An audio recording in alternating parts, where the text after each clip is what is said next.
अस्सलाम वालेकुम। आज का जो टॉपिक हमारे पास है वो है डायबिटिक रेटिनोपैथी।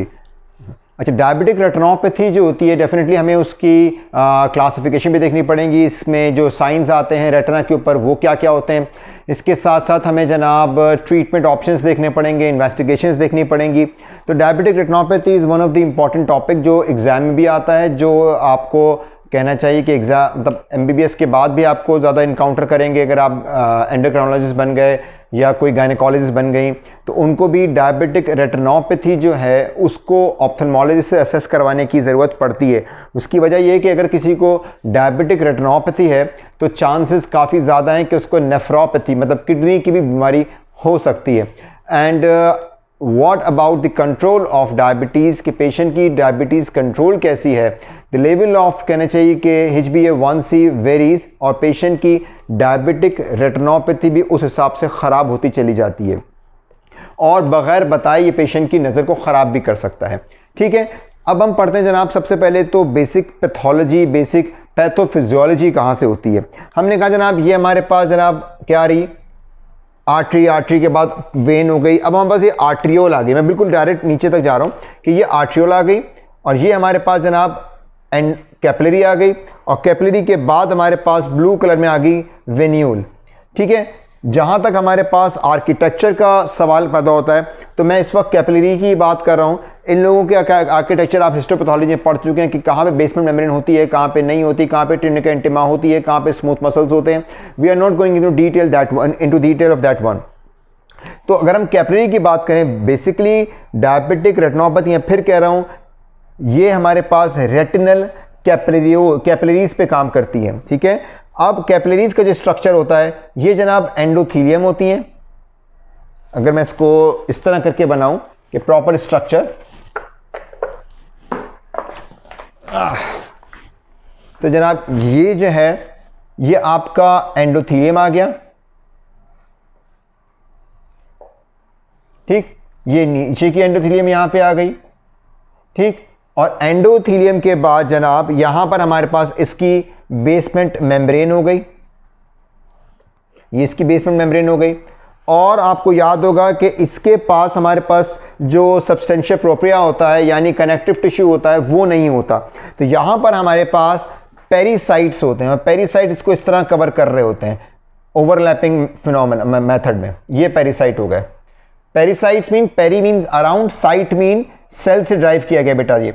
ठीक है, तो ये हमारे पास बेसिकली इनका आउटर प्रोटेक्टिव कोट बना रहे होते हैं। डायबिटिक रेटिनोपैथी में नॉर्मली क्या क्या चेंजेस होती हैं। पहली चीज क्या होती है डायबिटिक रेटिनोपैथी में कि हमारे पास ये एंडोथीलियम जो है, ठीक है, मैं इसी तरह से जा रहा हूं अंदर से, बल्कि हमारे पास ये जो अंदर ब्लड है, ठीक है, ब्लड की विस्कोसिटी बढ़ जाती है। जब ब्लड की विस्कोसिटी बढ़ जाती है तो इसका मतलब क्या हो गया कि ब्लड जो है वो गाढ़ा हो गया, उसकी प्लेटलेट एग्रीगेशन भी बढ़ जाती है। तो इंक्रीज विस्कोसिटी ऑफ ब्लड। उसके बाद क्या होता है जनाब, एंडोथीलियल सेल्स जो हैं वो प्रोलिफरेट करते चले जाते हैं, मतलब अब वो मोटे होते चले जाएंगे। ठीक, और बेसमेंट मेम्ब्रेन जो है वो थिक होती चली जाती है। और उसके बाद पेरिसाइट लॉस। मैं अब दोबारा बता रहा हूं आप लोगों को कि in case of diabetic retinopathy retinal capillaries is the main कहना चाहिए कि टारगेट के जहां पर डायबिटिक रेटिनोपैथी के सारे फीचर्स होंगे। अगर हम ब्लड के अंदर से देखें तो ब्लड की अपनी विस्कोसिटी बढ़ जाती है, उसमें प्लेटलेट एग्रीगेशन बढ़ जाती है, जिसकी वजह से ब्लड जो है वो थिक हो जाएगा, उसका फ्लो जो होगा वो स्लो डाउन हो जाएगा। उसके बाद कैपिलरी एंडोथीलियल प्रोलिफरेट करती है, सूज जाती है। उसके बाद बेसमेंट मेम्ब्रेन थिक हो जाती है एंड पेरिसाइट लॉस हो जाता है। अब अगर हम इसको इंडिविजुअली करके देखें कि चलो हमारे पास अगर पेरिसाइट लॉस हो गया है, जब पेरिसाइट लॉस होगा ना तो हमारे पास इस तरह से एरिया होगा, ये पेरिसाइट होगा, ये पेरिसाइट होगा और यहां पर जनाब हमारे पास एंडोथीलियम है। फिर यहां पे पेरिसाइट लॉस हो गया खुदा ना खास्ता, तो ये फिर एंडोथीलियम हमारे पास एक्सपोज हो गई है। अब ये एंडोथीलियम एक्सपोज है। ये जो हमारे पास एंडोथेलियल सेल्स हैं ये बेसिकली अब इनको यहां पे रोकने वाली कोई चीज मौजूद नहीं है जो पहले पेरिसाइट थी। पेरिसाइट्स एंडोथेलियम के ओवर होते हैं, ऊपर होते हैं, उसको कवर कर रहे होते हैं। जहां से पेरिसाइट लॉस होंगे वहां से एंडोथेलियम बल्ज कर जाएगा। मैं आपको दोबारा पिक्चर बना के दिखा रहा हूं कि अगर क्लीन पिक्चर हम बनाएं तो क्या होगा। समझें आप, ये हमारे पास एंडोथेलियम है, ठीक है। उसके बाद ये उसकी अपनी एंडोथेलियम की, हर सेल की अपनी एक बेसमेंट मेम्ब्रेन होती है, ठीक। और ये जो पेरिसाइट थे, जहां पे जो मैंने आपको ग्रीन रंग का बताया था, सपोज वो पेरिसाइट यहां तक था, ठीक है, दूसरा पेरिसाइट यहां तक था, फिर तीसरा पेरिसाइट यहां तक था। अब क्या हुआ जनाब, यहां से पेरिसाइट लॉस हो गए, यहां से पेरिसाइट लॉस हो गए, तो यहां से एंडोथेलियम सेल्स जो होंगे ना वो प्रोलिफरेट कर जाएंगे इस तरह से, यूं करके पाउचिंग हो जाएगी, ठीक है, पाउचिंग, इसको कहते हैं एन्यूरिज्म, ठीक है। ये है वो aneurysm, that is out pouching of capillary endothelium because of the deficiency of pericyte. ये बहुत बहुत इंपॉर्टेंट पॉइंट है, क्योंकि पहला साइन क्या होता है जो आप पेशेंट के अंदर देख रहे होते हैं, सिम्टम क्या होता है जो पेशेंट आपको बताता है, पहला साइन डायबिटिक रेटिनोपैथी का ये होता है, ठीक है। इसके बाद क्या हो सकता है कि थिकनेस ऑफ बेसमेंट मेम्ब्रेन हो जाती है और एंडोथेलियल मोटी हो जाती है। जब एंडोथेलियल मोटी जाएगी तो ल्यूमेन का साइज छोटा हो जाता है, और जब ल्यूमेन का साइज छोटा होगा, सपोज एंडोथेलियम यहां तक थी, यहां तक थी, ठीक, अब वो प्रोलिफरेट की, थिकनेस ऑफ बेसमेंट मेम्ब्रेन हुई, तो अब वो एंडोथेलियम यहां से यहां आ गई, तो अब ल्यूमेन का साइज मजीद छोटा हो गया इंस्टेड ऑफ दिस साइज। अब हमारे पास जो ब्लड अंदर सर्कुलेट कर रहा था, वो ब्लड वैसी उसको कहना चाहिए कि विस्कोसिटी बढ़ गई, उसमें जनाब क्या हुआ कि उसकी विस्कोसिटी बढ़ गई, उसमें जो प्लेटलेट थे वो जब टकरा के जनाब यहाँ पे जमा होने शुरू हो गए, प्लेटलेट एग्रीगेशन हो गई, और जनाब क्या हुआ, आगे की ब्लड फ्लो स्लो डाउन हो गई, ब्लड रुक गया। तो ये वो सारे फैक्टर्स हैं जो डायबिटिक रेटिनोपैथी के आने वाले फीचर्स को आपको बताएंगे।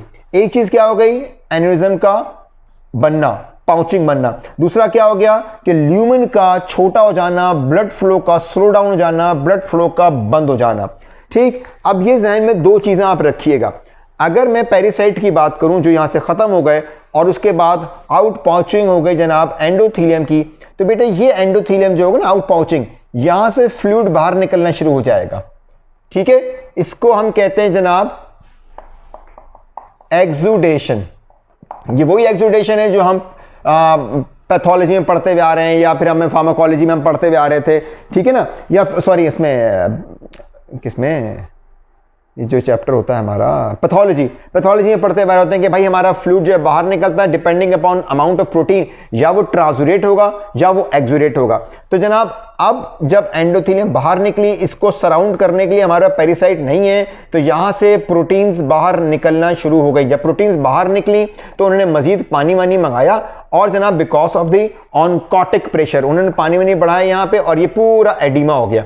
तो दिस इज एक्सुडेशन। तो पहली चीज हमने क्या पढ़ी, एन्यूरिज्म। क्यों बन गया भाई एन्यूरिज्म, लॉस ऑफ पेरिसाइट की वजह से। आउट पाउचिंग हुई, आउट पाउचिंग के बाद सेकंड चीज क्या बन गई भाई, एक्सुडेशन। एक्सुडेशन के बाद जनाब क्या होगा, अब ये एक्सुडेशन, सपोज ये हमारे पास रेटिना है और ये जनाब मिसाल के तौर पे यहां का एरिया था, तो अगर एन्यूरिज्म छोटा सा बनेगा, यहां पे रेड कलर का स्पॉट बनता है, क्योंकि वेसल बल्ज कर गई तो उसका साइज बढ़ जाता है, बड़ा हल्का सा रेड डॉट मिलता है। इसके अराउंड हमारे पास yellow yellow yellow yellow yellow spots मिलने शुरू हो जाते हैं। These are exudate. ये बड़ा क्लासिकल होता है, इसके लिए एक लफ्ज इस्तेमाल किया जाता है सर्सिनेट पैटर्न, ठीक है, एक्सुडेट्स का, क्योंकि सेंटर में एन्यूरिज्म है और इसके चारों तरफ, ठीक है, चारों तरफ प्रोटीन बाहर निकल रही है और आपको एक्सुडेशन मिल जाती है। इसके अलावा जनाब क्या होता है कि अगर हमारे पास यहां पर कहना चाहिए कि ये ऑब्स्ट्रक्ट हो रहा है, क्या ऑब्स्ट्रक्ट हो रहा है, ब्लड फ्लो। तो ब्लड फ्लो बिल्कुल ऐसे ही है जैसे हम जनाब किसी पाइप से पानी दे रहे हैं, उसके आगे अंगूठा रख दें और पाइप फट जाए, तो हल्का सा यहां से ब्लड निकलना शुरू हो जाएगा। अगर हल्का फुल्का ब्लड निकला तो हम उसको कहते हैं जनाब कि ये हैमरेज हो गया, रेटिनल हैमरेजेस, ठीक है। बड़ा क्लासिकल दो टाइप की शक्लें होती हैं, एक होता है फ्लेम शेप, ठीक है, और एक होते हैं हार्ड वाले ब्लॉट हैमरेजेस। फ्लेम शेप हैमरेज अगर कोई पूछे तो बोलना कि वो रेटिना के बेटे ऊपर के लेयर्स में होते हैं, इसलिए कि वहां पे रेटिना के सेल्स आपस में ना कॉम्पैक्ट नहीं होते हैं, इनमें लूज बड़े होते हैं, तो हल्का सा ब्लड निकलता है तो वो सीप कर जाता है, वो लीक कर जाता है। क्लासिकली ये मिलता है रेटिनल नर्व फाइबर लेयर के अंदर, और ये जो मिलते हैं आपको ब्लॉट हैमरेजेस, ये बेसिकली इनर न्यूक्लियर लेयर वगैरह के अंदर मिलते हैं, जहां पर ऑलरेडी सेल्स बहुत कॉम्पैक्ट होते हैं। ये आपको लेयर्स याद करने की जरूरत नहीं है, लेकिन फिर भी कि फ्लेम शेप क्यों मिल रहा है, क्योंकि सर जो ब्लड निकला वहां पर रेटिना के सेल्स कॉम्पैक्ट नहीं है, वहां पे लूजली अरेंज्ड है, इसलिए ब्लड वहां पे सीप कर जाता है, बह जाता है, इसलिए वो फ्लेम शेप नहीं होता जो यूं वाला होता है मोमबत्ती का, उसकी शक्ल इख्तियार कर लेता है। और blot haemorrhages, dark blot haemorrhages, ये रेटिना की कहना चाहिए कि मजीद नीचे के लेयर्स में मिलता है जहां पर हमारे पास सेल्स जो हैं वो कॉम्पैक्ट होते हैं। ठीक, अब सपोज हमारे पास जनाब क्या हुआ, एन्यूरिज्म बन गया, वहां से एक्सुडेट निकले, उसके बाद जनाब हमारे पास विस्कोसिटी बढ़ गई, विस्कोसिटी बढ़ने के बाद क्या हुआ कि ये हमारे पास कैपिलरी जा रही है, और कैपिलरी से पहले हमारे पास सपोज ये आर्टीरियोल आ रही, और ये जनाब वेन्यूल जा रही, सॉरी ये वेन्यूल ब्लैक से बना देते हैं, ये वेन्यूल जा रही। ठीक है, तो अब क्या होता है कि जब ये कैपिलरीज ब्लॉक होनी शुरू हो जाएंगी तो फिर हमारे पास बाईपास सिस्टम होता है, बाईपास सिस्टम या शंट्स। ठीक है, इसका काम क्या होता है, इसका काम ऐसे ही है जैसे कहीं पे अगर एक ट्रैफिक ब्लॉक है तो हम जनाब बराबर से दूसरा रोड ले लेते हैं कि भाई we have to bypass this blockage. अब अगर कैपिलरी यहां पे ब्लॉक हो गई है तो आर्टरियोल से वेन्यूल्स तक ऑलरेडी बने हुए हैं, ये नए नहीं बनते, दीज आर कहना चाहिए कि प्री डिटरमिन्ड, ये पहले से बने हुए हैं। ठीक है ना, तो ये हमारे पास जनाब direct arterio Venus shunt, arterio Venus shunts, यानी आर्टरी से वेन तक के शंट्स ऑलरेडी बने हुए हैं। और यहां पर जनाब रेड कलर की आपको लाइंस मिलनी शुरू हो जाएंगी, इसको हम कहते हैं इरमा, IRMA। ठीक है, इंट्रा रेटिनल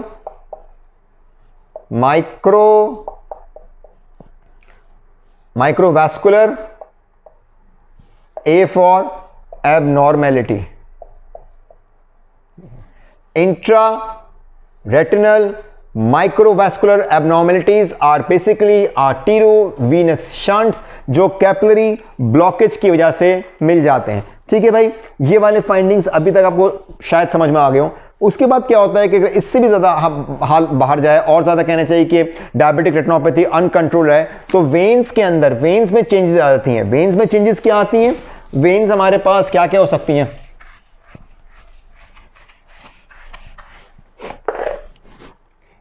देखें ये वेन जा रही है हमारे पास, ये कैपिलरी आ रही थी, वेन्स डायलेट हो सकती हैं।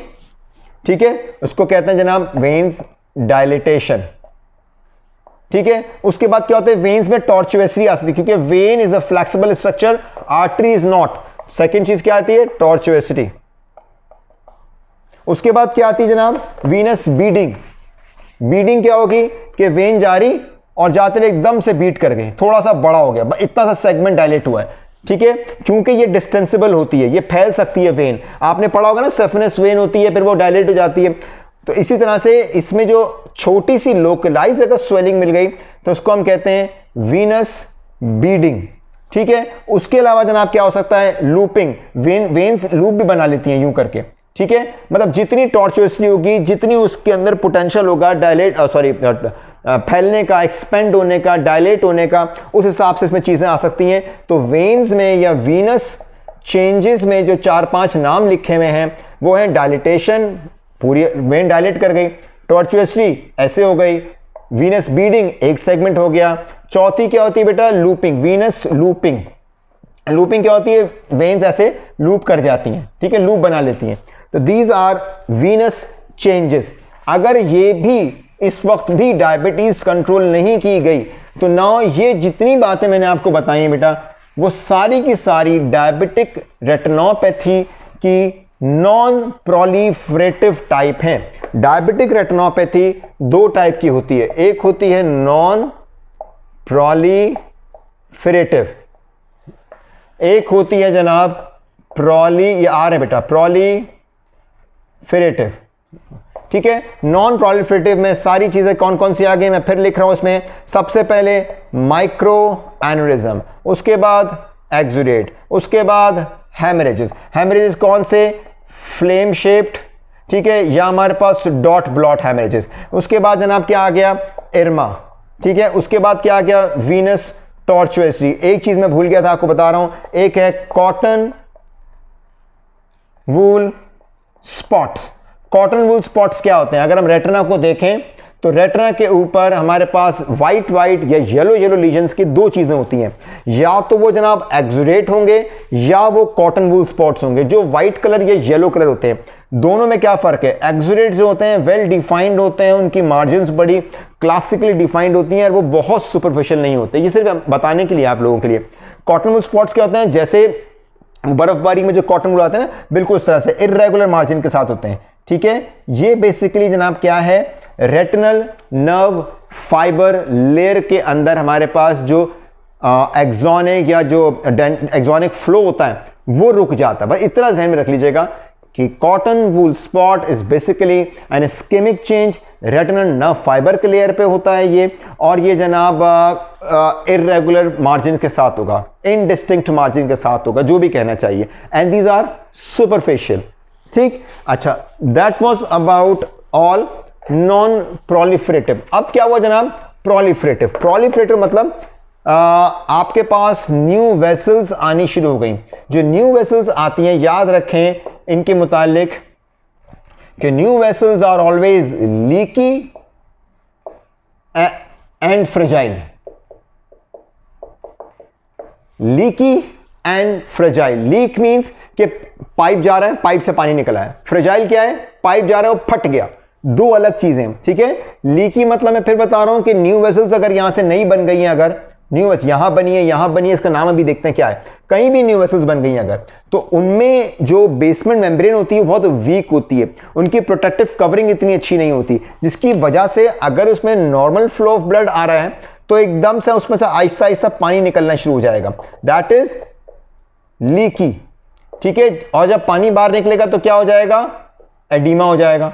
ठीक, अच्छा, और जनाब क्या होता है कि अगर उसमें एकदम से ब्लास्ट हो जाए, वो फट जाए, तो क्या बना जाएगा? हैमरेज। अब वो हैमरेज हो सकता है रेटिना में हो या वो विट्रस में आ जाए। ठीक है ना, मिसाल के तौर पे ये हमारे पास आंख बनी हुई है, अगर यहीं रेटिना के लेयर में हैमरेज होगा तो रेटिनल हैमरेज मिल जाएगा। यही ब्लड अगर विट्रस में आ जाएगा तो विट्रस हैमरेज बन जाएगा। तो proliferative diabetic retinopathy is classified by presence of new vessels. ठीक है जनाब, अब ये न्यू वेसल्स या तो डिस्क के पास बन सकती हैं या डिस्क से दूर बन सकती हैं।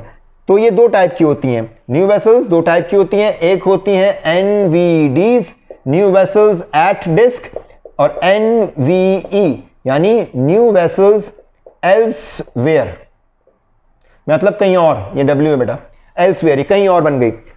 न्यू वेसल्स जो बनी है, अगर वो डिस्क के पास बनी है और डिस्क के ऊपर बनी है तो उसको एनवीडी कहेंगे। और अगर within one disc diameter, मतलब जितनी डिस्क है इतनी ही दूर अगर इसके अतराफ में बन जाए ना, अगर तो इतने में भी अगर बन गई तो उसको एनवीडी कहेंगे। इसके अलावा जहां कहीं बनेगी, जहां कहीं अगर वेसल्स बन गई, उसको कहते हैं एनवीई यानी न्यू वेसल्स एल्सवेयर। तो ये वो फीचर्स थे जो हम डायबिटिक रेटिनोपैथी के अंदर देख सकते हैं, यानी we classified it as non proliferative and proliferative. ठीक है, नॉन प्रोलिफरेटिव में aneurysms, haemorrhages, exudates, cotton spots, IRMA, venous beading, venous looping, tortuosity, dilatation. Proliferative में न्यू वेसल्स। न्यू वेसल्स कहां बनती हैं? डिस्क के बनेगी या डिस्क से बाहर बनेगी? डिस्क पे बन जाएगी या डिस्क के वन डिस्क डायमीटर अंदर बनेगी तो उसको हम कहते हैं एनवीडी, और उसके अलावा कहीं बनेगी तो न्यू वेसल्स एल्सवेयर। जो न्यू वेसल्स होती हैं वो उनकी दो कैरेक्टरिस्टिक होती है, they are leaky and they are fragile. Leaky mean उसमें से पानी निकलता रहेगा, it can lead to oedema. और फ्रेजाइल क्या मतलब? हल्का ब्लड प्रेशर बढ़ा, वो वीक हुई, फट गई, हैमरेज हो गया, रेटिनल की सरफेस तक रहा तो रेटिनल हैमरेज, और अगर अंदर विट्रस कैविटी में आ गया तो उसको विट्रस हैमरेज कह देते हैं। ठीक, अब आता है डायबिटिक मैक्युलोपैथी। डायबिटिक मैक्युलोपैथी यानी अब हमारा मैक्युला कैसे इन्वॉल्व हो सकता है? तो बेसिकली डायबिटिक मैक्युलोपैथी का मतलब है बेटा कि अभी तक अगर हम ये देखें कि ये हमारे पास जनाब ये डिस्क रही, ये मैक्युला रहा। ठीक है, अगर सपोज पेशेंट को यहां पे हैमरेज होता है, ठीक है, माइक्रो एन्यूरिज्म यहां बनता है, उसके इर्द गिर्द जैसा हमने कहा था ना सर्सिनेट पैटर्न ऑफ एक्सुडेट, मतलब एक पूरा गोल दायरा बन जाएगा उस माइक्रो एन्यूरिज्म। ये माइक्रो एन्यूरिज्म है, इसके इर्द गिर्द पूरे एक्सुडेट्स आने शुरू हो जाएंगे। तो समझो यहां पर आ गया, ठीक है। इसके अलावा वीनस टॉर्चुओसिटी मिलनी शुरू हो गई, ठीक। अगर न्यू वेसल्स भी बननी शुरू हो गई हैं और उसमें से हल्का सा ब्लड निकला, अगर हैमरेज हुआ तो यहां मिल गया, लीकी हुई तो एडिमा हो गया। मगर ये वो सारा एरिया ऐसा है कि जो पेशेंट की विजन नहीं बना रहा, विजन पेशेंट की बनाता है ये हिस्सा जिसको हम कहते हैं पोस्टीरियर पोल ऑफ रेटिना या फंडस। ये है पोस्टीरियर पोल। पोस्टीरियर पोल की डेफिनेशन क्या होती है? डिस्क, इसमें से मेजर वेस्कुलर आर्केड निकला और ये जहां तक ब्रांच करता है, ये इतना एरिया बेटा तकरीबन पोस्टीरियर पोल होता है। अब यहां पर मैक्यूला तो इतना बड़ा होगा 5.5 मिलीमीटर का। यहां पे फोविया है, मैक्यूला के सेंटर में फोविया होता है जहां पे लाइट फोकस होती है। यहां पर जो एडिमा होगा, यहां पे जो हेमरेज होगा, यहां पे जो एक्सुडेट होगा, यहां पे जो लीजन होगा, वो पेशेंट की विजन को खराब करेगा, ठीक है ना। तो ये था बेसिकली हमारे पास डायबिटिक मैकुलोपैथी। और डायबिटिक मैकुलोपैथी में क्या क्या हो सकता है, अब मैं इस पिक्चर को थोड़ा सा बड़ा करके दिखा रहा हूं, ठीक। हो सकता है कि यहां पर हमारे पास एक एन्यूरिज्म बन जाए, ठीक है ना। हमारे पास समझो मैकुला इतना बड़ा एरिया है, यहां एन्यूरिज्म बन गया, हल्का सा एन्यूरिज्म। एन्यूरिज्म से क्या हुआ जनाब? हल्का हल्का हल्का हल्का लीकेज शुरू हुआ, क्योंकि एन्यूरिज्म के पास प्रोटेक्टिव कवरिंग तो है नहीं। तो जब लीकेज शुरू हुआ तो यहां पे क्या बन गया? एक्सुडेट्स बन गए। ये अगर लोकल है, एक जगह है, एक फोकस है, तो उसको हम कहेंगे फोकल मैक्युलोपैथी। अगर ऐसे ही 3-4 एन्यूरिज्म्स बन गए और मुख्तलिफ जगहों पे इट्स डिफ्यूज वन, मुख्तलिफ जगहों पे एक्सुडेट बनने शुरू हो गए, तो क्या कहेंगे? डिफ्यूज मैकुलोपैथी, ठीक। फिर उसके बाद क्या होता है? अगर यहां पे हमें कोई फीचर, अब चलो तो एक और चीज बताते हैं। एक चीज होती है CSME। ये क्या होता है? Clinical significant macular oedema. Clinically significant macular oedema, इसकी बड़ी कहना चाहिए कि एक स्पेसिफिक डेफिनेशन है। हम उस डेफिनेशन से बाहर निकल ही नहीं सकते to explain clinical significant macular oedema, CSME। वो क्या कहता है? वो ये कहता है कि जनाब ये मेरे पास फोविया है सपोज, ठीक है। इसमें 3 बातें वो करता है आपसे। पहली बात क्या कहेगा कि फोविया या मैक्यूला, मैक्यूला का सेंटर कह लें या फोविया का सेंटर कह लें, एक ही चीज है, ठीक है, क्योंकि ये पूरा मैक्यूला है और इसके सेंटर में फोविया या फोविया का सेंटर। तो सेंटर ऑफ मैक्यूला डेफिनेशन में लिखा हुआ है, उससे 500 माइक्रोन, सपोज 500 माइक्रोन अगर हमें एक्सुडेट कोई मिल जाता है तो ये क्लिनिकल सिग्निफिकेंट मैकुलर एडिमा है, ठीक है। 500 micron from this centre of it. दूसरा पॉइंट क्या हो सकता है? दूसरा कहता है कि भाई विद इन 500 माइक्रोमीटर, हाँ भाई 500 माइक्रोमीटर, अगर इसी के अंदर हमारे पास इसके बिल्कुल एज पे यहां पे भी कहीं रेटिनल थिक मिल जाता है, सूजा हुआ थिक रेटिना, तो भी क्लिनिकल सिग्निफिकेंट मैकुलर एडिमा। यानी दोबारा बता रहा हूं, from the centre of macula 500 micron, within 500 micrometre if we have exudate, this is clinical significant macular oedema.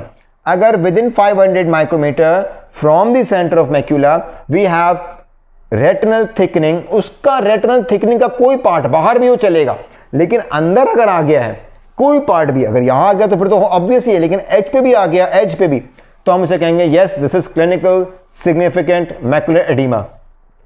तीसरी डेफिनेशन क्या है? तीसरी डेफिनेशन वो ये कहता है कि अगर हमारे पास सेंटर ऑफ, मिसाल के तौर पे ये हमारे पास मैक्यूला है, उसका सेंटर ऑफ मैक्यूला सपोज ये है, वो कहता है कि 1 disc diameter, disc is around 1500 micron metre. Book में दोनों बातें लिखी इसलिए मैं दोनों बता रहा हूं, ठीक है।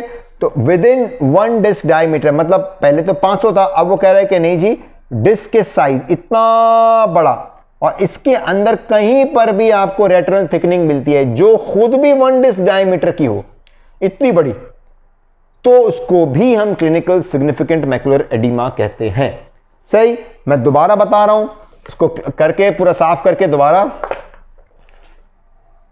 अब मैं तीनों जो डेफिनेशन में पॉइंट आते हैं बता रहा हूं। What is clinical significant macular oedema?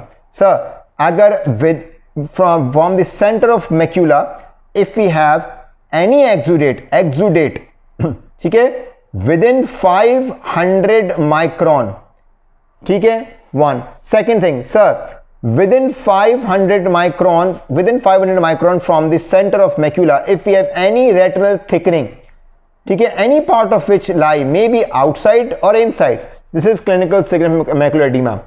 Third, sir, within 1500 micron any part of retinal thickening lies within 1500 micrometer, 1500 micron के अंदर उस थिक रेटिना का कोई पोर्शन भी इसके अंदर आता हो, मगर वो खुद भी 1500 माइक्रोन का हो, छोटे से के साथ नहीं होगा, वो खुद भी इतना बड़ा हो, तो उसको हम कहते हैं clinical significant macular edema.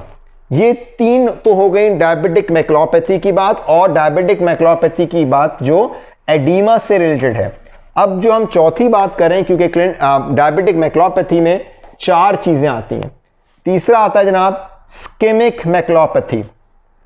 Ischaemic क्योंकि ये बुक्स में लिखी है भाई, इसलिए बता रहा हूं। स्केमिक में क्या होता है कि यहां पर आपको कुछ भी साइन नहीं मिलेगा, no exudate, no haemorrhage, no oedema, कुछ भी नहीं, नो डिफ्यूज थिकनिंग, बस आपको नॉर्मल मिल रहा है, आपको दिख रहा है कि उसमें कुछ है ही नहीं। तो उसमें हम क्या करते हैं, फंडस फ्लोरेसेंट एंजियोग्राफी करते हैं सर, और उसमें हमारे पास जो होता है स्किमिक एरिया बड़ा मिलेगा। बस अंडर ग्रेजुएट लेवल पे इतना बहुत है, मैं उसकी डिटेल में नहीं जाना चाह रहा। वरना जो फंडस फ्लोरेसेंट एंजियोग्राफी है, ये एक ऐसा टेस्ट होता है कि हम हाथ में डाई डालते हैं और उसकी मुख्तलिफ तस्वीरें खींचते हैं और ये देखते हैं कि हमारे पास जो डाई आँख में गई है वो कहीं से लीक तो नहीं कर रही, वो कहीं जमा तो नहीं हो रही। तो that was about fundus fluorescent angiography. बस एक इसलिए यूज़ करते हैं हम लोग कि लीकेज चेक कर लें और इस्कीमिया चेक कर लें, ठीक है। और भी चीज़ें होती हैं लेकिन इसमें लिए आप फिलहाल यही याद रखिएगा।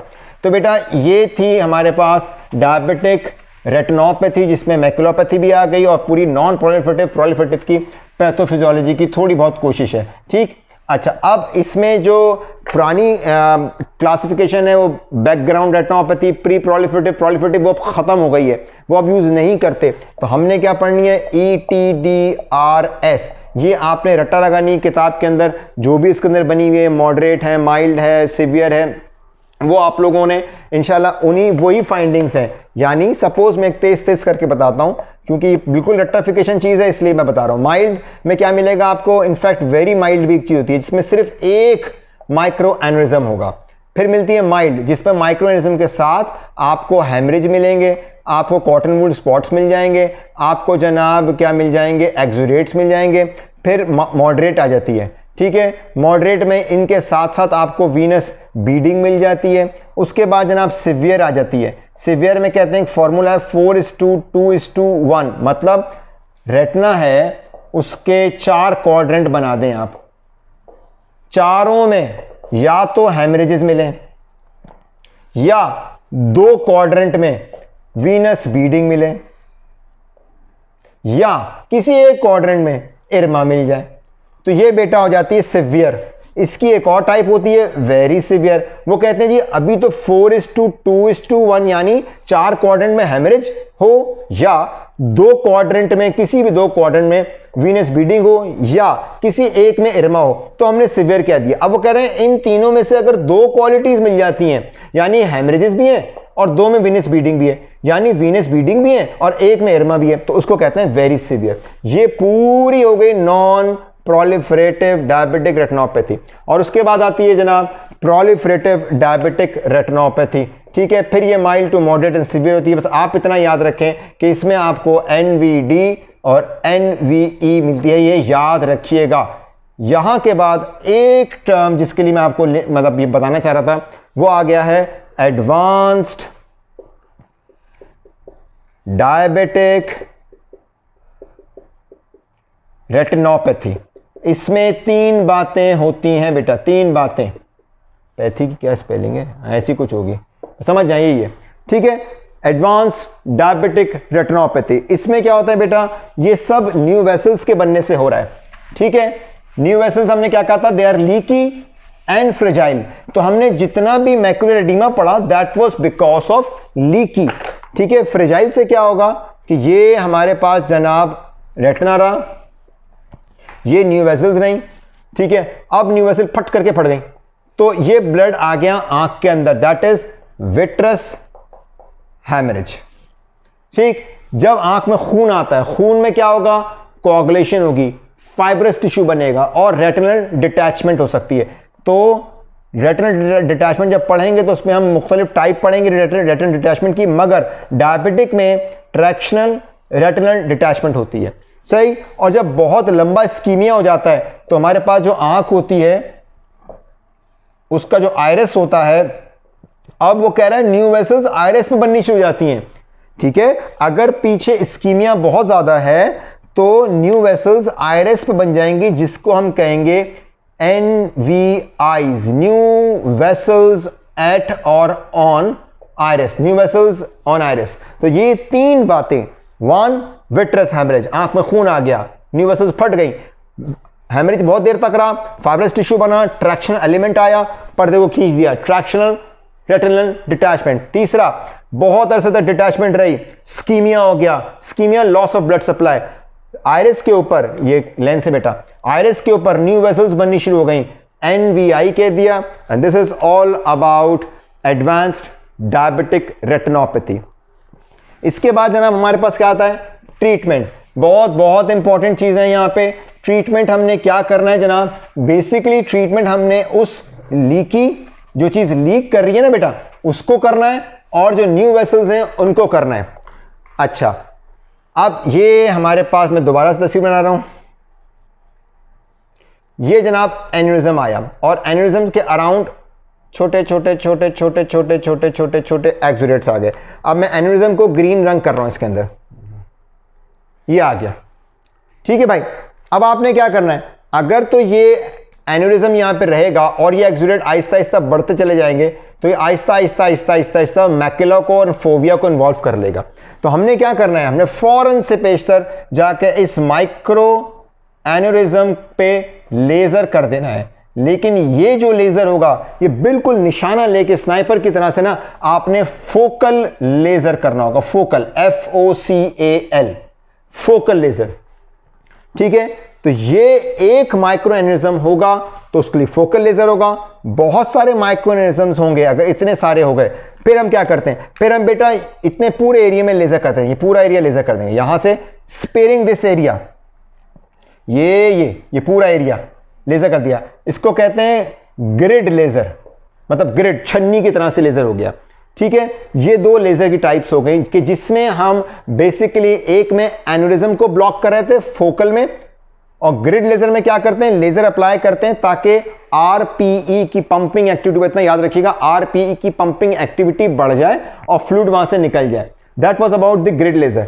इसके अलावा अगर मैक्युला पे एडीमा है तो हम क्या कर सकते हैं, फिर हम इस्तेमाल कर सकते हैं एंटी VEGF।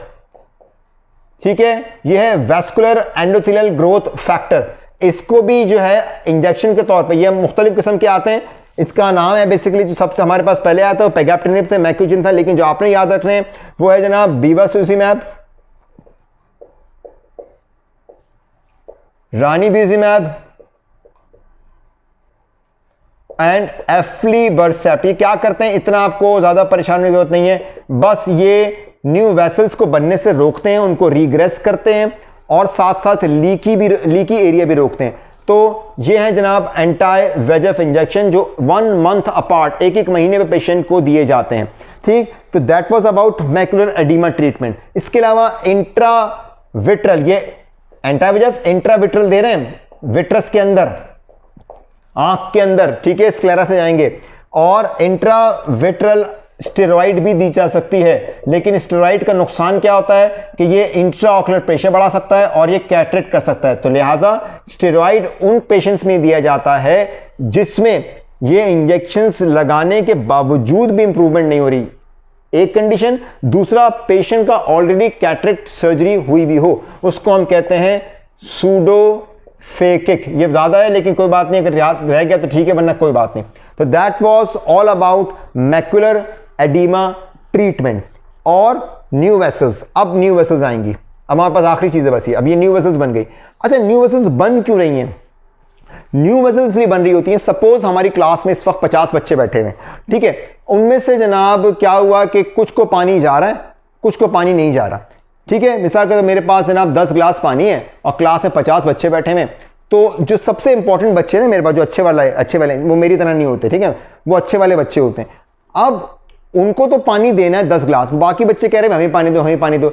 अब मेरे पास सिर्फ इतना पानी आ रहा है कि मैं 10 बच्चों को पानी दे सकता हूं, ठीक है। तो मेरे लिए क्या इंपॉर्टेंट है कि मैं अपने मेन जो प्रोडक्शन होगी ना, जो बिल्कुल रेटिना के बिल्कुल कहना चाहिए सेंटर में होगा, ये वाला area which is the most productive part, सबसे इंटेलिजेंट बच्चे, मैं कोशिश करूंगा कि यार इनको मैं 10 ग्लास पानी पहुंचा दूं, इन लोगों को भी क्लास से बाहर निकाल दूं कि यार भाई आप लोग बाहर चले जाएं, क्योंकि आप लोग इंपॉर्टेंट मेरे लिए बिल्कुल है, एवरी स्टूडेंट इज इंपॉर्टेंट, लेकिन आप लोग सब इंपॉर्टेंट है, मगर इस वक्त मुझे अपने मैक्युला को बचाना है। तो क्या करते हैं जनाब, इस पूरे एरिया पे लेजर कर देते हैं। लेजर, इसको कहते हैं PRP, pan retinal photo coagulation, sorry मैं तमीज से लिख देता हूं, फोटो कोआगुलेशन, फोटो कोआगुलेशन, यानी ये वो लेजर है कि हम इतने हिस्से को बचा के पूरे हिस्से को हमने लेजर कर दिया और उसको बर्न कर दिया, उसको जला दिया। अब जो ब्लड मेरे पास आ रहा है, सपोज मेरे पास तो आंख को टोटल ब्लड चाहिए था 4 लीटर, एक मिसाल दे रहा हूं मैं, इतना नहीं चाहिए था, फिर भी 4 लीटर चाहिए था, मेरे पास 1 लीटर आ रहा है, 1 लीटर, ठीक है। मैं कह रहा हूं यार मैं 1 लीटर अगर सबको पहुंचाऊंगा तो मेरा तो मैक्युला खराब हो जाएगा, तो मुझे ऐसा करना है कि इस पूरे एरिया को बर्न कर देना है, इस पूरे एरिया को मुझे बर्न कर देना है। जो 1 लीटर ब्लड अब आएगा वो सिर्फ और सिर्फ मेरे इस एरिया को, which is responsible for central vision, laser करने से डेफिनेटली मेरी सराउंडिंग विजन खराब हो जाएगी, मेरी पेरिफेरल विजन खराब हो जाएगी, ड्राइविंग करने में मसला होगा, मगर पेशेंट की रीडिंग एबिलिटी, चलने फिरने की, काम करने की एबिलिटी मैक्युला मेंटेन कर रहा होता है, इसलिए मैक्युला स्पेयर हो जाएगा। तो that was about diabetic retinopathy, उसकी पैथोफिजियोलॉजी, उसकी क्लासिफिकेशन, उसके science and symptom, ETDRS classification, ये हमने साइंस में कर ली, और जो ट्रीटमेंट है वो भी हमने देख लिया, ठीक है। अब मैं इस पूरे को एक जल्दी रिवाइज आपको सुना रहा हूँ। डायबिटिक रेटिनोपैथी की जो भी प्रॉब्लम होगी वो माइक्रो एंजियोपैथी होती है, क्योंकि वो कैपिलरी को खराब कर रही है। कैपिलरी की जब खराब कर रही होती है तो कैपिलरी के अंदर जनाब हमारे पास जो एंडोथीलियम होती है वो प्रोलिफरेट करती है, वो सूजती है, ठीक है, बेसमेंट मेम्ब्रेन थिक होती है, और लॉस ऑफ पेरिसाइट होते हैं, जो बाहर के सेल्स होते हैं, ठीक है। जब लॉस ऑफ पेरिसाइट हुआ, एंडोथेलियम ने पाउच किया, एकदम बाहर निकली, ये हो गया माइक्रो एन्यूरिज्म, यहां से हल्का हल्का एक्सुडेट निकलने शुरू हो गए, ठीक है। अब जब एंडोथेलियम प्रोलिफरेट हो रही है, बेसमेंट मेम्ब्रेन थिक हो रही है, तो मेरा ल्यूमन जो है वो छोटा हो जाएगा, और दूसरी तरफ मुझे क्या हो रहा है, विस्कोसिटी ऑफ ब्लड बढ़ रहा है, जिसकी वजह से ब्लड ऑब्स्ट्रक्ट कर सकता है वेसल्स को। जब इसको बंद करेगा, प्रेशर, बैक प्रेशर बढ़ेगा कैपिलरी का, वहां से ब्लड निकलेगा, हैमरेज हो सकता है। वो हैमरेज कितने टाइप के होते हैं, 2 टाइप के, एक होते हैं फ्लेम शेप, एक होते हैं डॉट हैमरेजेस। फ्लेम शेप ऊपर की लेयर में, डॉट हैमरेजेस नीचे की रेटिनल लेयर में। क्यों? क्योंकि ऊपर फ्लेम शेप इसलिए क्योंकि नर्व फाइबर लेयर जो है वो लूजली अरेंज है, नीचे वाले कॉम्पैक्ट हैं। इसके अलावा क्या होगा जनाब, हमारे पास जब कैपिलरी ब्लॉक हो जाएगी तो आर्टरी और वेन आपस में कहेंगे भाई हम दोनों आपस में सप्लाई कर लेते हैं जो ऑलरेडी मौजूद वेसल्स हैं। Intra retinal micro vascular abnormality direct बन जाएंगी vessels, these are not new vessels, ठीक है। लेकिन जब ये मुसलसल रहेगा, आगे जाएंगे तो वेन्स में चेंजेस आएंगी, वीनस डायलेशन, टॉर्चुओसिटी, बीडिंग एक सेगमेंट की हो गई, ठीक है, और लूपिंग हो गई। सही, अगर इसको भी कंट्रोल नहीं किया, इस्कीमिया बहुत ज्यादा हो गया, तो vascular endothelial growth factor release हुआ और न्यू वेसल्स बनी। जब न्यू वेसल्स बनी तो न्यू वेसल्स क्या बनी जनाब, लीकी एंड फ्रेजाइल। वहां से लीक हुआ, एडिमा बना। फ्रेजाइल का मतलब क्या है कि ब्लड निकलेगा, प्रेशर बढ़ेगा, ब्लड निकलेगा, फट जाएगा। जब वो फट जाएगा विट्रस में आ जाएगा, विट्रस हैमरेज हो जाएगा। विट्रस हैमरेज हो गया, वो खून जज्ब होने लगा, उसने रेटिना को खींचा फाइब्रस टिश्यू की वजह से, बैंड्स की वजह से, तो उसको क्या हुआ जनाब, फाइब्रस बैंड्स कह लीजिए। तो ट्रैक्शनल रेटिनल डिटैचमेंट, जब बहुत देर तक डिटैचमेंट रहेगी, रेटिना में इस्कीमिया हो जाएगा, आइरिस में आगे जाके न्यू वेसल्स बन जाएंगी। ये हमारे पास रिब्यूसिस आइराइडस, वो बेटा उसको कहते हैं रिब्यूसिस आइराइडस, रिब्यूसिस आइराइडस, ठीक है। तो ये एडवांस डायबिटिक रेटिनोपैथी होगी। बस इसमें अब ट्रीटमेंट क्या होगी, मैकुलर एडिमा में एक माइक्रोनिज्म होगा तो हम लेजर करेंगे, फोकल बहुत सारे होंगे, हम ग्रिड पैटर्न लेजर करेंगे। फोकल लेजर का मकसद माइक्रो एनिज्म को जला देना, ग्रिड लेजर का मतलब आरपीई पंपिंग एक्टिविटी बढ़ाना, ताकि हमारे पास फ्लूइड एब्जॉर्ब हो जाए, ठीक है। वरना एंटी VEGF भी दे सकते हैं आप मैकुलर एडीमा ट्रीट करने के लिए भी, और स्टेरॉइड भी दे सकते हैं, मगर उसमें बेहतर है कि एट्रिट हुई भी हो। न्यू वेसल्स जो बन जाती हैं NVE NVDs, इनकी ट्रीटमेंट क्या होती है? इनकी ट्रीटमेंट में हम लेजर करते हैं, पैन रेटिनल फोटोकोगुलेशन, इसके साथ इंट्राविट्रल एंटी VEGF भी लगा सकते हैं। Vascular endothelial growth factor is the most important factor for the new vessels to grow, इसलिए हम उसको anti vascular endothelial growth factor दे रहे हैं, ठीक है। ये था जनाब इसके मुतालिक। थैंक यू बेटा, अल्लाह हाफिज़।